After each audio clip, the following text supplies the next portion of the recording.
And once we separate, not so much as separate spirituality from religions, and understand that out of our spirituality came the world's religions, the God concept of those religions, of Judaism, Christianity, or Islam, came out of what I refer to as three-God religions. I don't use that anymore because people don't understand what I mean about three-God religions.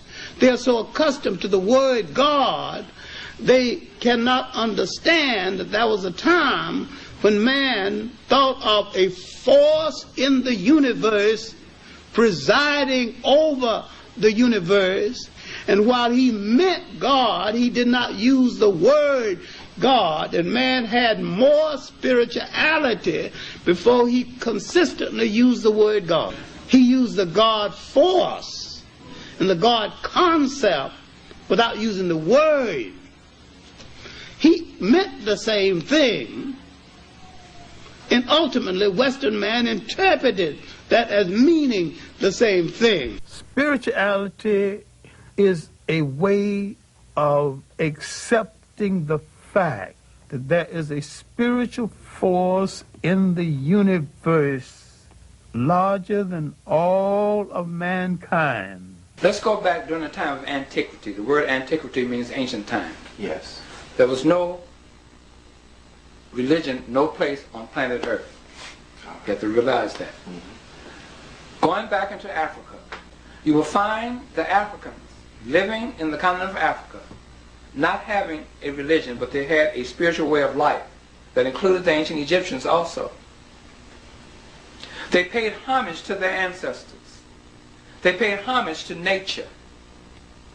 They knew the laws, the cosmic laws of the universe, and they lived their lives according to these various laws of the universe. Man must be in harmony with nature.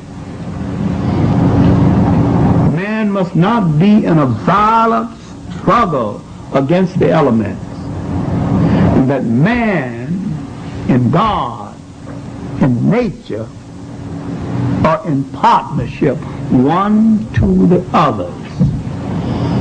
And all of the elements works with man, and all life is linked together in cause and effect. In a harmonious chain, there was no death, but a continuation of life. And the European concept of life is a violation of harmony. When you look at Russia and the United States, look at their struggle to control the world, it makes no sense. It is out of harmony. Not only with nature, it is out of harmony with common sense. It is a violation of nature to poison the air, to endanger babies. Nature gave you fresh air to breathe. You throw everything out of harmony when you put poison in the air. God created the spring, God created wind to purify the air. He didn't do this for man to put chemicals and spoil the air so that the child couldn't breathe. The African thought about all of this as part of the totality of life. So his religion stemmed out of bringing life in line with the harmony of God's creation. And if we are to create a new way and a new harmony and a new decency for all people, we must bring things in harmony with nature. Because this is the basis of what this ancient African did. This is why he could have 3,000 years without a war. Now when we see something like this again, Well, our ancestors were into something deep. But again, look very closely. Now that we have broken that down, you see that this person has become what is called a netter, or a spiritual one, or has become God-like, because he rose up his pineal gland. As you see the serpent here, now his third eye is open. His spiritual eye is open. Okay? So again, we looked at nature. We used symbols. Why did we use symbols? Because symbols operated on the collective consciousness of the mind. Okay? We still have, as Brother Dr. Richard King pointed out, which he expounds on this very well from his research, that even though they have destroyed our libraries, they have not destroyed our genetic libraries that's in us. It's just lying there dormant. All we have to do is open it up. It is here that our ancestors had a study from the 42 books of Tahuti, representing science, law, and intelligence, who was represented as the ibis bird that you saw. We saw those little white birds that we saw come over here. So our ancestors looked at nature. We didn't worship the bird, but it was an attribute of science, attribute of intelligence. Tahuti writing down the deeds of our life on earth as we lived here. This is where the Western philosophical thought, Greeks took their concept of Hermes Trismegistus from Tahuti, now called thought too. Again, our ancestors looked at nature to symbolize various attributes of nature. We did not worship insects. We did not worship animals. Okay? They represented various attributes of nature. For instance, the little scarab beetle was symbolized as the great mind. Why? Because the top of the little scarab beetle was identical to the top of the cranial cavity of the brain. So the little scarab was looked at as the great mind of Ptah. That was Ptah's symbol, the scarab that created the universe. Also how the scarab, okay, would roll up his dung, okay, and make the sun.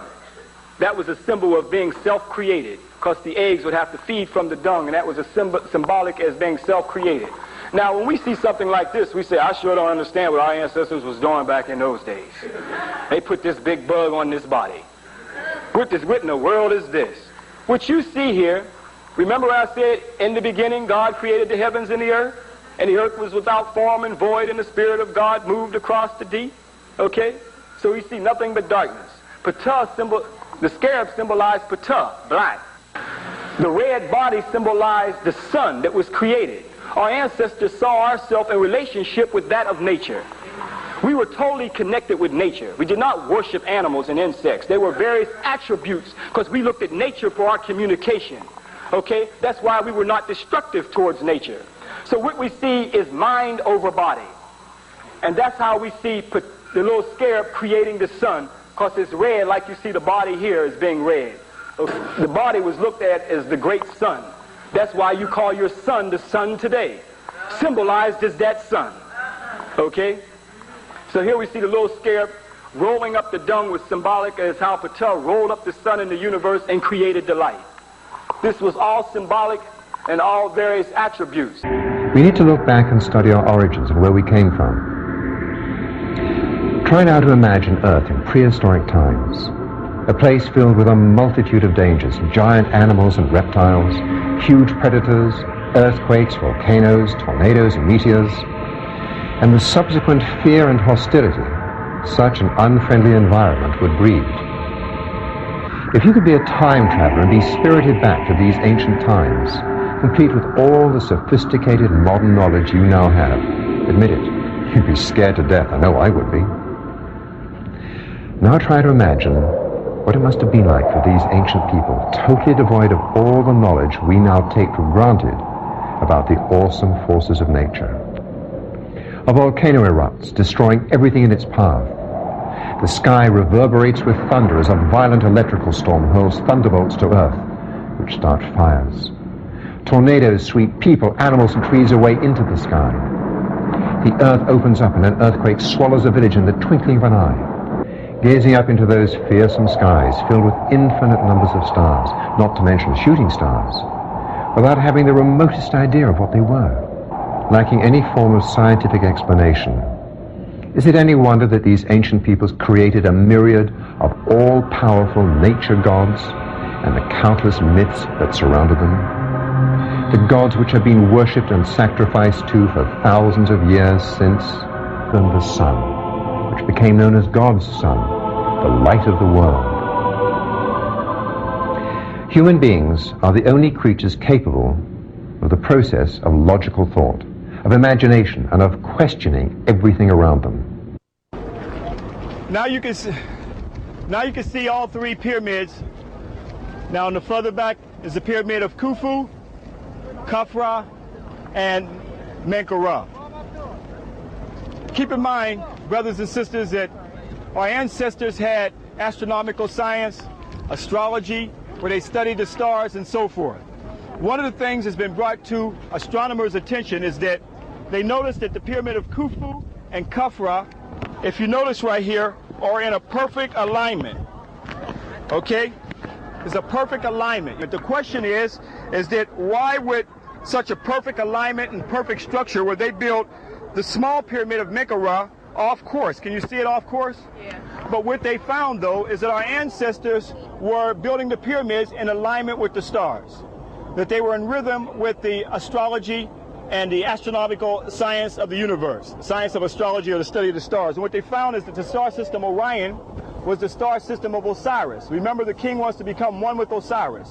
So by aligning the pyramid of Khufu, Khafra, and Menkaure with Orion, and that's why they built the pyramid of Menkaure slightly over and not in alignment, because the pyramids were built off the alignment of the star system Orion. The star system Ceres was Isis. So our ancestors, in essence, were building heaven on earth. They were taking the science of the stars and building the pyramids exactly as they saw the heavenly body, or the cosmological universe. Figure out why Menkaure's pyramid was not in a perfect alignment, but it fits with the alignment of the star system Orion. As well as the other pyramid layout, it fits into the constellation that our ancestors saw of Osiris. And that is the constellation of the man that they have today as a figure of a man. So you can take and put the star system Orion right over the pyramid of Khufu, Khafra, and Menkaure, and see why they had the alignment of Menkaure slightly over, because it fit with the star system Orion, because the purpose was for the soul to ascend into heaven, for the spirit to ascend into heaven, to become one with Osiris. And the star system Orion was connected with Osiris. Keep in mind that the star system Orion was aligned perfectly with the chambers of the pyramids that we're going to deal with later on in our lecture series when we get into it. So this is serious knowledge to show you how profound our ancestors saw that they were building and with the constellation of the universe. Tomorrow when you go into Saqqara, you're also going to see the pyramid of Unas, showing the first concept of ascension into heaven. Long before there was Christianity, long before there were little white angels with wings under, that we get a concept that we're going to go to heaven, Unas already had the concept of ascension into heaven, or a spirit going into heaven, known as astrotheology. So this is what our ancestors saw, the soul becoming one with the great god Osiris in the constellation of Orion, which was the symbol for Osiris. And the star system Ceres was for Isis. Powerful astronomical knowledge that our ancestors had, showing how in tune our ancestors were with the heavenly bodies. In essence, building heaven on earth. Spirituality is a way of accepting the fact that there is a spiritual force in the universe larger than all of mankind. But someone had to come along and invent a word called God. Then someone had to say of another God and say, mine is better than yours. And someone had to create faith. Someone said, I have the true faith. Religion is the organization of spirituality into something that became the handmaiden of conquerors. Nearly all religions were brought to people and imposed on people by conquerors and used as the framework to control their mind. My main point here is that if you are the child of God and God is a part of you, then in your imagination, God's supposed to look like you. And when you accept a picture of the deity assigned to you by another people, you become the spiritual prisoners of that other people. The representation of God should always be great. It should always be the black, because it can produce produce all things. The representation of God should always be the great. It should always be the black, because it can produce all things. The representation of God should always be the great. It should always be the black, because it can produce all things. The representation of God should always be the great. It should always be the black, because it can produce all things.